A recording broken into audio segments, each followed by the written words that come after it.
Hello, we are the anchors of Queer News Tonight, and this evening we discuss the queer headlines. Ashley Brundage aims to become Florida's first trans legislator. She advocates for DEI reproductive rights and the rights of small businesses. Warning to LGBTQ community, syphilis cases in the U.S. have risen by 80% within 5 years. Join the LGBTQ plus July 4th cruise on Yacht Musette, featuring fireworks, entertainment, and more. A federal judge ruled that LGBTQ plus veterans can sue the DoD over re-traumatizing discharge correction process following the discriminatory Don't Ask, Don't Tell policy. Visit Lauderdale invites you to enjoy summer in Greater Fort Lauderdale, the world's most visited LGBTQ plus travel destination with golf, fishing, art, shopping, and dining events, including July 4th fireworks and Dine Out Lauderdale. Good evening. Welcome to Queer News Tonight. This is the world's first and only LGBTQ plus daily evening television show, broadcasting live and available on demand on your favorite streaming channels. We are proud to announce that YouTube has recognized Queer News Tonight, certified by analytics company vidIQ, that we have had more than 9 million views. That's incredible. It's Wednesday, June 26, 2024.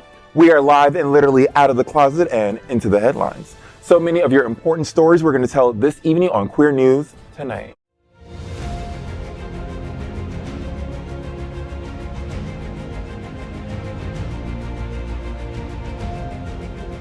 This is the world's first live daily LGBTQ evening news show, literally out of the closet and into the headlines on Queer News Tonight. This is the world's first and only unedited live LGBTQ plus evening news show. Whatever happens, unique in LGBTQ plus news, you will see it and hear it.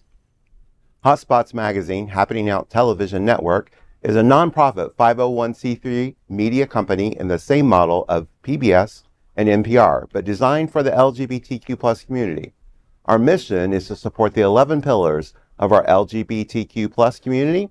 We want to inform and educate the key issues of our queer culture, the Black community, Latino, lesbians and queer women, trans, students and youth, seniors, HIV/AIDS healthcare, business, social justice, and faith. Help us support our community. We are part of one of the largest LGBTQ plus nonprofit media companies in America, Hotspots Magazine and Happening Out Television Network. In 2024, our magazine is celebrating 40 years of the LGBTQ plus experience, and our television news, talk, and entertainment shows support our mission to educate the LGBTQ plus and broader community. Let's meet tonight's anchors at Queer News Tonight.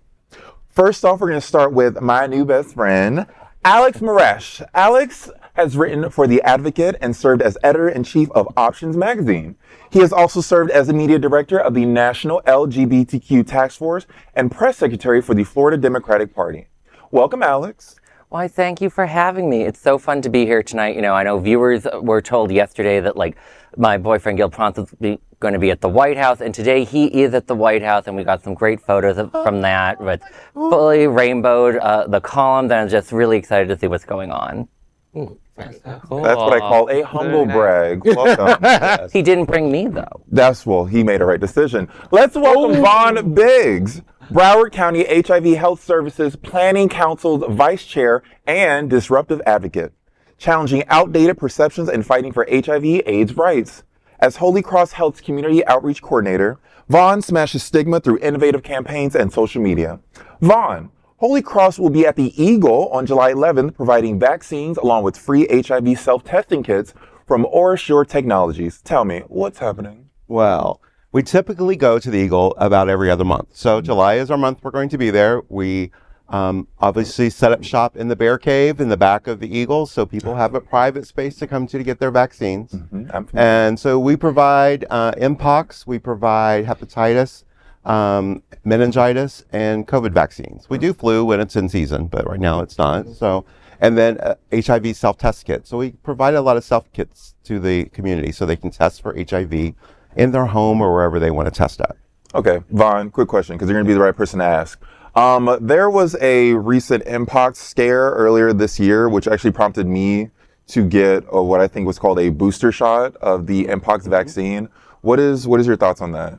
Well, CDC does not recommend, nor is there such a thing as a booster shot. Okay. So CDC recommends 2 vaccines per individual. Okay. And right now there's no recommendations for nothing new. And I know there's some things in the community. We've gotten a lot of calls from people saying, we've been told, hey, we need a booster shot. Why didn't you call us? And we're like, because there isn't one. I also look at it as if there was an outbreak, which some people was saying that there was in the community, Holy Cross Health would have been notified and by the state health department to mobilize, to be prepared to do vaccinations in the community, just like we did with COVID. I see. Okay. Fantastic. Well, thank you. I wish I would have known that 2 months ago when I was sitting and getting shot up for no reason. I honestly, from henceforth, I will. I might. I for damn sure will. Next, let's welcome anchor Dr. Bobby Huen. He is a certified civil and family mediator and a founder of BH Conflict Resolution Services. From Hong Kong and having grown up across the world, he can offer a queer global perspective on current events. Welcome, Bobby. Hello, Bonnie, my dear. How are you? I'm doing very well, can't you see? I have nothing to promote today. So just a fun fact. Alex and I actually live in the same building. So, Word. Now all the stalkers can meet us at the same time. Well, at least it's easier to shoot them off together in the same spot. Well, I'll be hearing you be shooting them off in real nice. Oh! Speaking of that, let's welcome Nico Cales. He is a passionate learner and leader. He loves connecting with people, exploring new places, and creating meaningful memories. Nico is currently pursuing an MBA in marketing. Welcome, Nico. Hello. How you doing, Glad to be back. So as we discussed beforehand, we are both going to be master sisters because we're both going for our masters. In our business era. Where are you be going? I go to Florida Atlantic University. Oh, then never mind. Where are you going? Sorry, I go to a real school. I'll be going to Barry University for my master's in occupational therapy starting this fall. Oh, nice. Wow. So we're about to have some long titles in here. Y'all better be ready to type some more. And of course, this is tonight's lead anchor, Bonnie Builder. She is the premier South Florida's bodybuilding drag queen and the current reigning Mix Marys. right. A recent graduate of FIU, Bonnie Builder is a trainer and comes to life with a microphone and a spotlight. Welcome, Bonnie Builder. I'm so happy to be here and sitting with you guys. I know for a fact that I am incredibly good looking. Now, we are the reporters for Queer News Tonight, and this evening we begin with the queer headlines. The LGBTQ plus community in South Florida and across America is diverse. Our community across the world is vast, and here are the bullet points of the queer news for Wednesday, June 26, 2024. First off this evening, let's queer up South Florida and Florida. You can join the only gay July 4th fireworks cruise. Experience Hotspot's Happening Out's LGBTQ plus fireworks cruise aboard the yacht Musette on July 4th. Boarding begins at 6 p.m. to 7:15 p.m. and will sail from the New River in downtown Fort Lauderdale. The cruise will return at 10:30 p.m. While aboard, you will enjoy a cash bar and free light appetizers.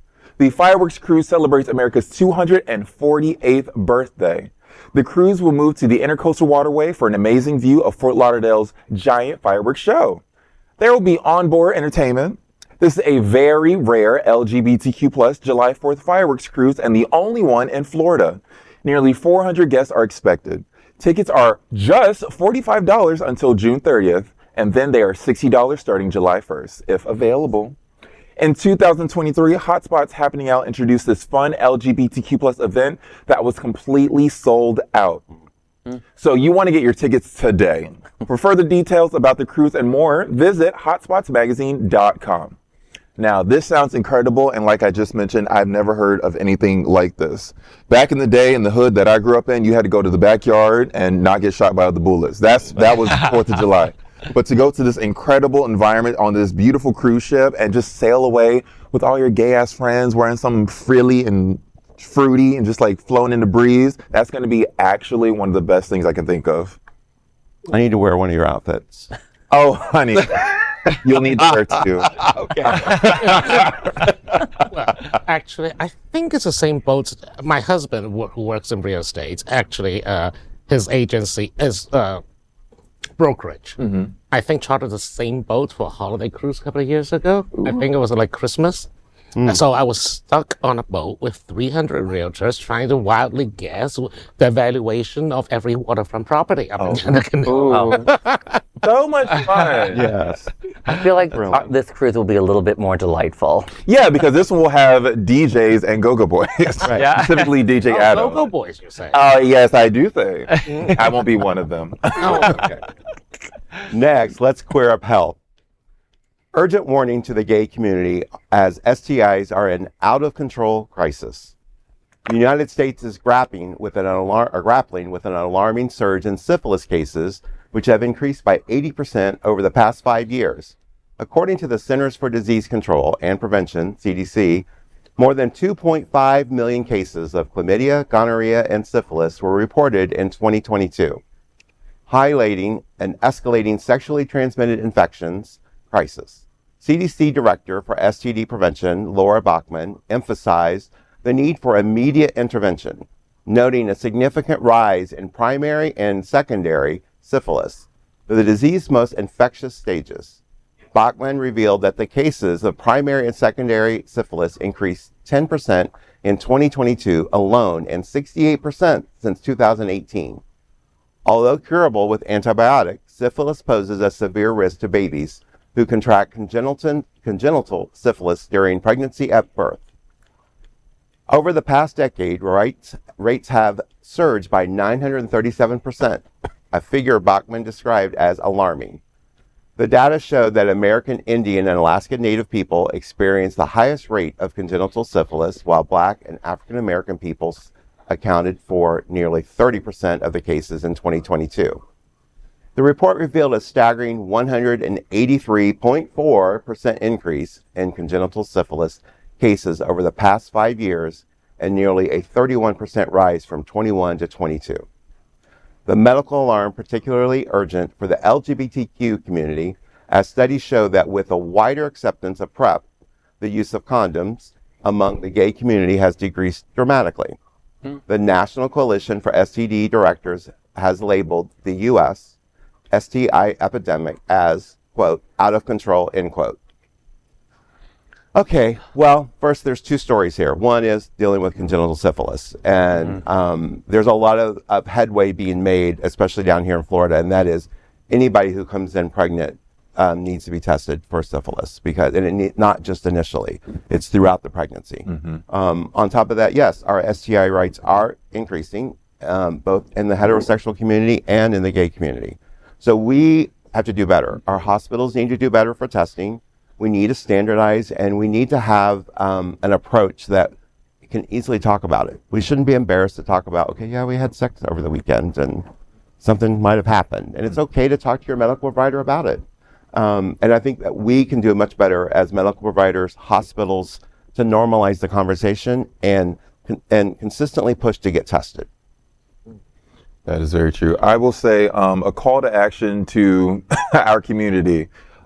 We have to stop shaming each other for wanting to use condoms during hookups. If this applies to you at the table, then let a hit dog holler, because if somebody pulls out a condom and you turn up your face, that's an issue. Yes. That is a person that's wanting to practice safe sex just to protect themselves, and also you, because you don't know what that person is bringing to the table. So they just want to be safe and have a fun encounter. So this shaming of condom usage and you thinking you have all the know-how and trying to convince another person to not be as safe as they can be, we got to cut that out. Right. That is getting foolish at this point. And I also want to add that if you are sexually active, you should talk to your medical provider about PrEP, post-exposure prophylactic PEP, and also DoxyPEP, which is the antibiotics that will combat relatively effectively against several STIs. If used appropriately. Yeah. Absolutely.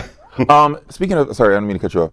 When you say if used appropriately, for DoxyPEP, for those who use it, I hear you want to use it generally 24 hours after a hookup. Is that true or false? So I think it's 2 pills, I believe. Yes. And then, but there are people that are trying to take it on a more regular, more frequent basis. And, there's that 72-hour window between taking the pills.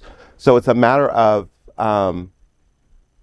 if people take it and they're taking it regularly and then they're not taking it and they get exposed and they didn't take a pill, at some point there could be resistance being built in the system. And that's the concern that we're hearing from lawmakers and legislation, and that we could be changing, we could be risking building a resistance to the medication. Also, constant ingestion of like antibiotics is certainly just not good for your system at all. No.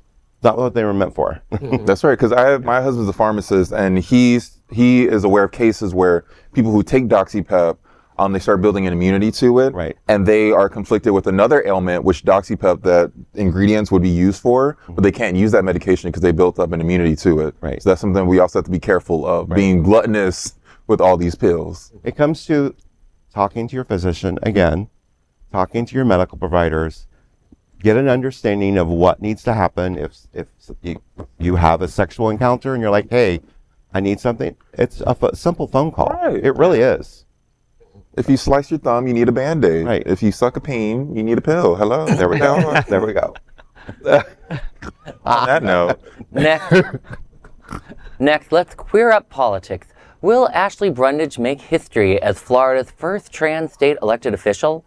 Ashley Brundage, a Florida Democrat, aims to break barriers as the first trans person elected in the state. With a strong commitment to diversity, equity, and inclusion, Brundage recently qualified to run for the State House.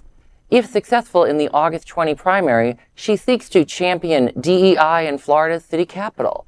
She promises to work on lowering insurance costs, protecting small businesses, and advocating for reproductive rights. Her candidacy comes amidst a contentious political climate, with Florida Governor Ron DeSantis drawing criticism for his stance on DEI. He is the same person who praised Brundage in her receiving of the Spirit of the Community Award from the Florida Commission on the Status of Women in 2022. According to Fox 13 Tampa Bay, DeSantis personally wrote a letter saying, "I am confident that you will serve as a shining example of a positive role model in your community. Thank you for your selfless contributions to fellow Floridians." Brundage is running against Nathan Kuipers in the primary for House District 65. Brundage's bid not only represents a personal milestone, but also a broader movement towards LGBTQ plus representation and equality in Florida politics. Now, I was looking at both her and her primary candidate, just trying to get a better sense of these people in the primary. And I think it's a very fascinating race to look at, because you have Brundage.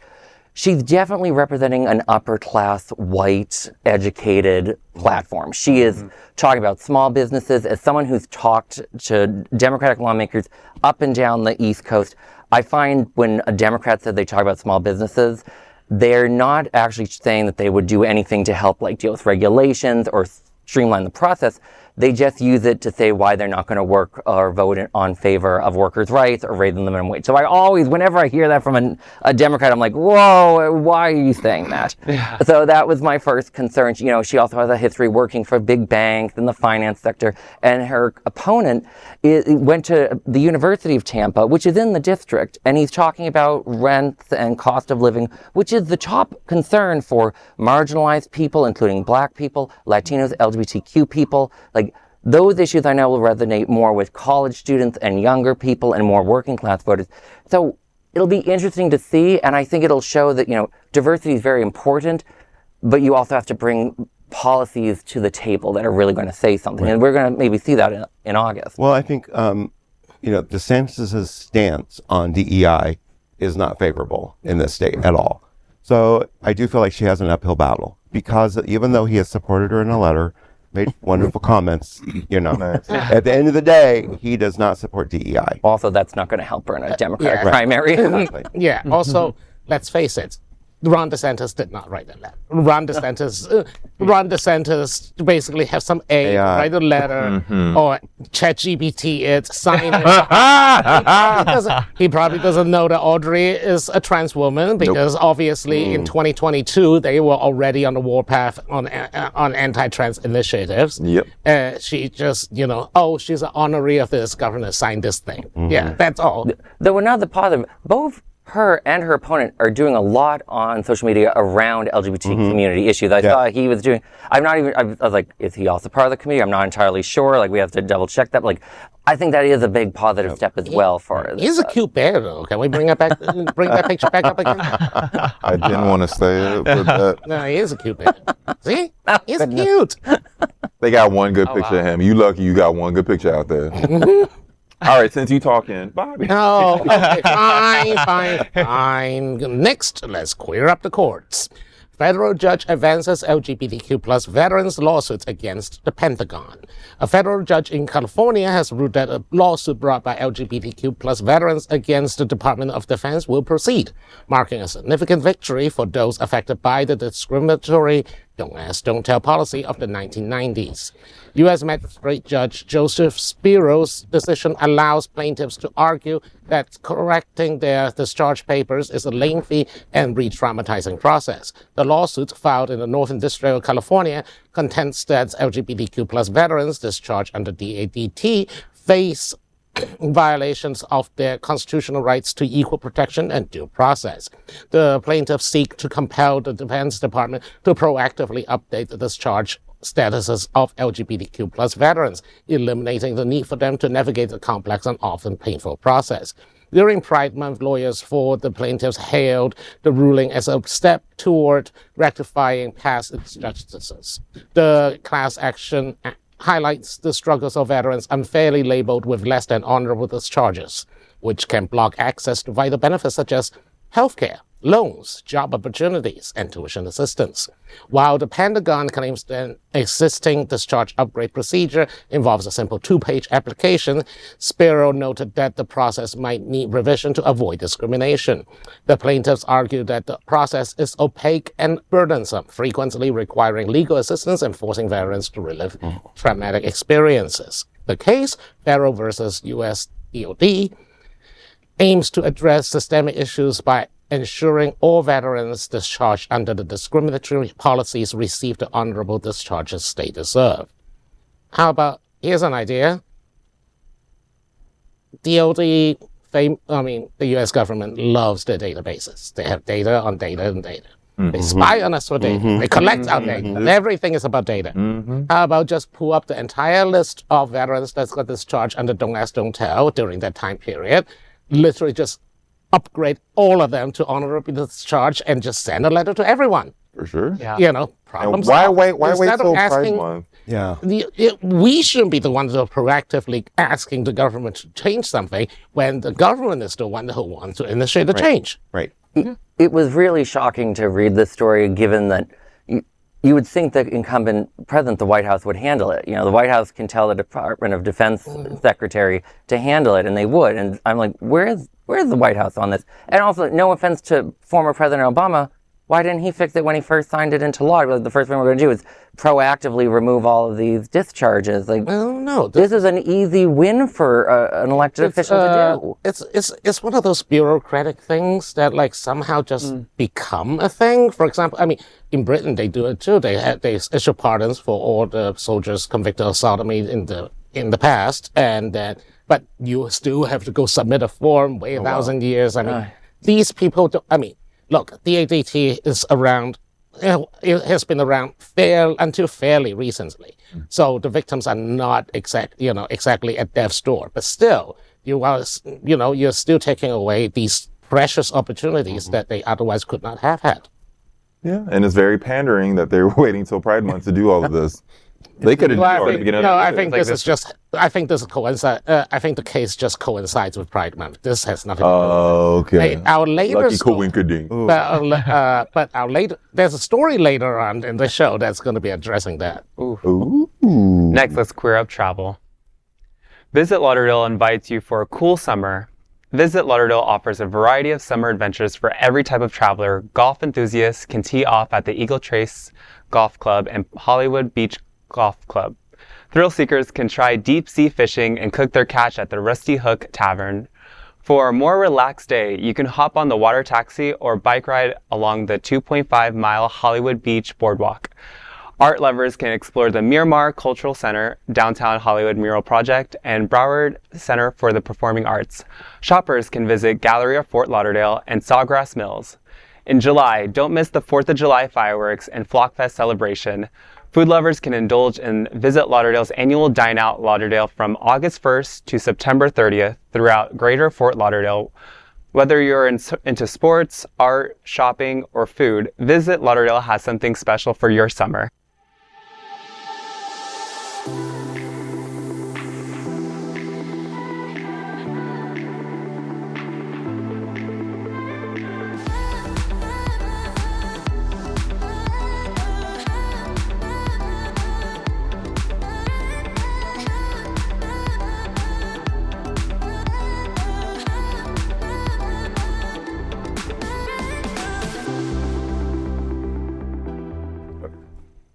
I love the fact that there's so much to do in South Florida. My favorite thing right now at the moment to do is to go down the Hollywood boardwalk and rollerblade and bring my friends and see like the nice little restaurants.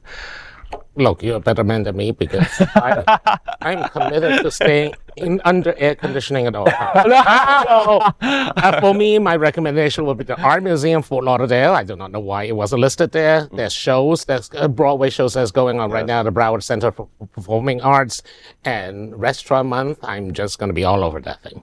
And if you like art and air conditioning, you can find me at my gigs in Wilton Manors. I'll be performing this Sunday at Alibi. You can also catch me, right? Hello, book. Hello. I'm also regularly booked at No Manners, Village on the Drive, Pub on the Drive? Pub on the Drive. All over. I'm just out there shaking You my got my thing VIP for $1. ticket, did you? It's on the way. Okay. It's right. You changed your address. That's what that's on you. But yeah, we love Fort Lauderdale around here. Yes. As a nonprofit LGBTQ plus media organization, we would like to thank our viewers for supporting our mission to tell the stories of the queer community. We also thank the generous support of Jets Pizza.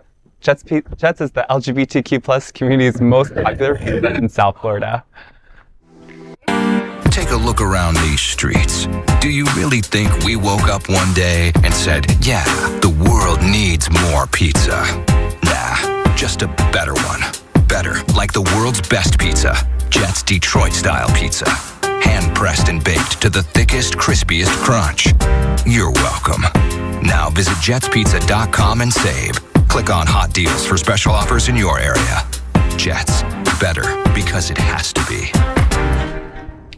Next, we are proud of our special partnership with Sunshine Cathedral, the world's largest queer church here in Fort Lauderdale. Supporting that partnership, we are broadcasting from our permanent set here at Sunshine Cathedral at the Happening Out Television Studios. We broadcast Sunshine Cathedral's Sunday international service at 10:30 a.m.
We finish tonight's queer news headlines with the segment we call LGBTQ plus 1 Minute News. LGBTQ plus 1 minute news. Let's queer up courts. PrEP coverage upheld by appeals court, a win for HIV prevention. In a significant ruling, the Fifth Circuit Court of Appeals upheld essential provisions of the Affordable Care Act, ensuring most Americans maintain access for PrEP medication. The decision in Braidwood Management Incorporated versus Becerra mandates insurance providers to continue covering preventive services, including PrEP. This ruling secures vital healthcare access for many, reinforcing the importance of preventative care. Well, they didn't say it'd be free. Ooh. And, ooh. Well, I mean, most places do. I mean, in Broward County, there are many, many places for you to find it. And I'm sure you That is very look, true. Yeah. One of my look up favorite online for resources. Yes. One of my favorite ones is Latino Salute. Oh, For the- big fan. yeah, Love going big there. fan. Latino salute. I will also say another call to action. If you're hooking up with a guy, please get your own PrEP. Don't rely on the partner to be on the PrEP thinking you'll be safe. Because you can't trust these people. Be like, oh no, if you're on PrEP, then I'm fine. No, it don't work like that. Get your own. Oh, I have a friend who got his PrEP stolen by a hookup. Get it by any means. Hello. That was still like reading the story. I'm like, what is wrong with this country that was a court case? Like the idea that an insurance company doesn't want to actually pay for. Like, really now, that's where we've gotten to as a society, that this was in doubt, that the company would provide basic preventative services that save thousands of lives. That is true. Think of if they don't. Think of the... right? Alex. Anyway, LGBTQ 1 Minute News, let's queer up the world view. Warsaw Pride March draws 20,000 people, including government ministers. Pride parades have been taking place across Poland during Pride Month, advocating for expanded LGBTQ+ rights in the conservative, predominantly Catholic country. Usually, the pride parades in Poland are in the form of protest rather than party. However, last week's march in Warsaw drew over 20,000 participants, including Deputy Prime Minister Krzysztof Gawłowski and Equality Minister Katarzyna Katula from the Left Party. This is a positive sign for the LGBTQ+ rights in the country, and a positive sign that I was able to practice those You names ate that. all day. You Like, ate oh, that. yeah, I have no idea if I did it right. Because I didn't know what you was going to Say say. that 3 times. Brava. Bravo to you, bravo to them, bravo to everybody. Is anyone really surprised it's like a left-wing party that's going to the Pride instead of the far right? And that's kind of like, it's a positive sign for Poland overall. And I'm really, like, they deal with so much over the years. It's just nice to see some good news out of there. Yeah, I'm not mad at it. I love seeing global pride. You know, it's happening everywhere in some shape or form. Yeah. So, I mean, with advances in Asia, like really quick advances in Asia, absolutely. Thailand has approved same-sex marriage, joining Taiwan and Nepal. I feel good about it. It's actually really inspiring because I remember back in your day, which is a long time ago, like, did you ever think Me too. moments like these would happen? Just like No, sitting I mean- closeted, if you were ever closeted, just thinking like, I went to a Catholic boys' school. There's no closet in there. oh, okay, rub it in then. Speaking of rubbing, LGBTQ plus 1 minute news. Let's queer social justice. Biden to pardon veterans convicted under anti-gay military law. President Joe Biden is set to pardon approximately 2,000 U.S. veterans convicted under a military law banning gay sex. The pardon applies to those convicted between 1951 and 2013 under Article 125 of the Uniform Code of Military Justice, which criminalizes sodomy. While the pardons won't alter records, they allow veterans to apply for a certificate of pardon, aiding in the restoration of veterans' rights of withheld benefits. Those convicted of non-consensual acts, such as rape, will not be considered under the president's pardon. And that was actually referencing this earlier with the previous story we did whenever we filmed it, about this such act happening, and I appreciate it happening. It's funny that it's happening during Pride Month. They could have did it a little bit sooner, a couple years ago, a while back. But I'm happy it's being done. I'm happy that these queer veterans will be able to move forward with their lives and not have this held over their heads. Not to hit on Biden too hard, because I don't want his people to hit back. kidnap my boyfriend at the White House too. But like, why not? Why do people have to even fill out a form? Just do it. Just do the paperwork. White House, like, you have a giant federal government. 2 million people work for the federal government in one form or another. Like, we can pardon these people without them having to do Flip the paperwork. switch. Just get the bureaucracy automatically do things that the bureaucracies do anyway. If you can issue social security checks to like 30 million people on a weekly basis, I think you can get the pardons done in a minute. I'd just be curious of the 2,000 people, how many of them are a lot older as far as veterans, which what will that benefit them really? Honestly, yeah. This Today, late in life, so- yeah. Well, unfortunately, there's not much we can do. We don't have a time machine. But let's move on with LGBTQ plus 1 minute news. Let's queer up gay culture. Washington World Pride Board President Bernie Delia passes away at 68. In Washington, DC's LGBTQ plus community, Bernie Delia's passing at 68 marks the end of a vibrant era. A founding member of the Capital Pride Alliance, Delia has served as board president since October 2011. He was one of the first openly gay appointees at the U.S. Department of Justice, with a 26-year tenure, and a notable stint in the Clinton White House. Delia also offers vital spiritual support through Dignity Washington during the AIDS epidemic. Well, wow, 68. You don't think that's young, but actually that's young. Right. So condolences to his family and friends. You know, I knew Bernie a little bit, mostly through criticizing him in Capitol Pride and the Advocate and the Washington Blade. He was actually he was a very sweet person. I disagreed with him on a lot of the things he would say and do, but he was always very kind, at least. Like he didn't yell and scream at you if you disagreed with him. He just would try to defend Wells Fargo at times when I would try to politely explain, no, they're being convicted of crime, sir. Walk that back. But he was a very kind person. Well, he coordinated Stonewall Kickball, Oh, cool. which I thought was interesting. that's wild. Yeah. I was like, kickball.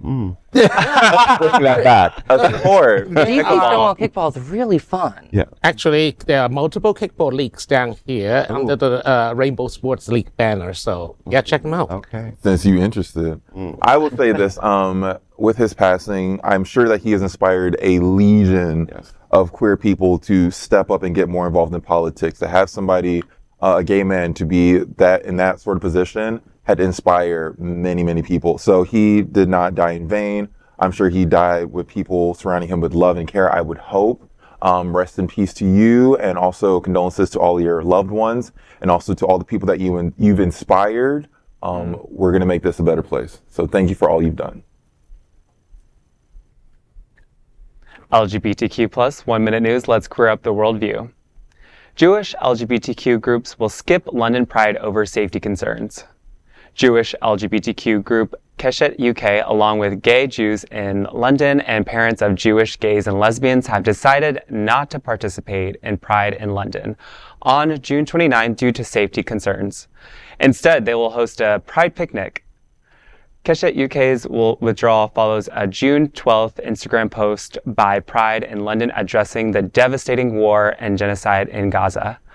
The post expressed solidarity with all innocent civilians in Israel and Palestine, and all Muslims and Jews facing rising hate in London and globally. Well, I'm excited that they can at least celebrate through a picnic. Yeah, and they can bring their champagne, their poetry. Yeah, they're celebrating however which way they see fit, which I will respect. I do agree with their sentiment of they're just hoping for the safety of the innocent lives that are still enduring this war, and also the innocent lives that have been lost thus far is actually truly heartbreaking. So with all that being said, there's a bunch of turmoil going around. There's a bunch of innocent people being attacked in the war and also in other states. So I do understand their concern, their safety concern. With that being said, I hope you are able to enjoy and celebrate Pride in your own way, because Pride is what you make of it. You don't have it's not just Pride just by going to the parade. It's what you see fit. And if this is what you see fit, doing a picnic, then more power to you. You know, I read that and I found it very odd, their behavior, given the London Pride statement, because London Pride wasn't, defending any acts of terror against anyone. They just were so sad of the bloodshed. And many Israelis are very sick and tired of the bloodshed, quite frankly. There are protests in Israel all the time. It's a very controversial thing that's going on with their government, and it's very odd to see them take this tack. Like, if a group said a statement on behalf of valuing queer lives, and another group said they didn't feel safe because of that, I'd be very concerned. So I was very surprised by their actions. I thought the statement was actually from Pride. London Pride was actually pretty much politically neutral. I mean, personally, I have Jewish relatives. I am keeping my mouth shut. This is such a powder keg issue when it comes to like public discourse, Right. because it feels like you're trapped between a rock and a hard place. And I have a fence promptly shoved up my butt. Yeah. It's there. I can see it. It's a big fence, too. Why? I don't know how you got it up there. That is today's news for the LGBTQ communities on the world's first and only daily LGBTQ plus evening news show. If our community is important to you, share this news with your friends and family. Join the conversation on your favorite streaming platform.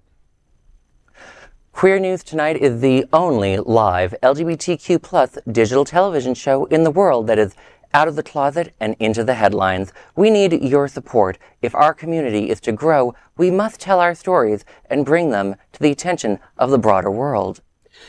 This is the only place in the world that tells these type of LGBTQ plus stories in motion and sound. That is the passion of Hotspots magazine, happening on television network, and Queer News Tonight. I am the most beautiful anchor that has ever sat in this seat, Bonnie Builder. And on behalf of these LGBTQ plus reporters, the anchors of Queer News Tonight, including Alex Morash, Vaughn Biggs, Dr. Bobby Huen, and Nico Cales, we will see you daily at 8 p.m. To our LGBTQ plus world, we wish you good night. Good night. Bye.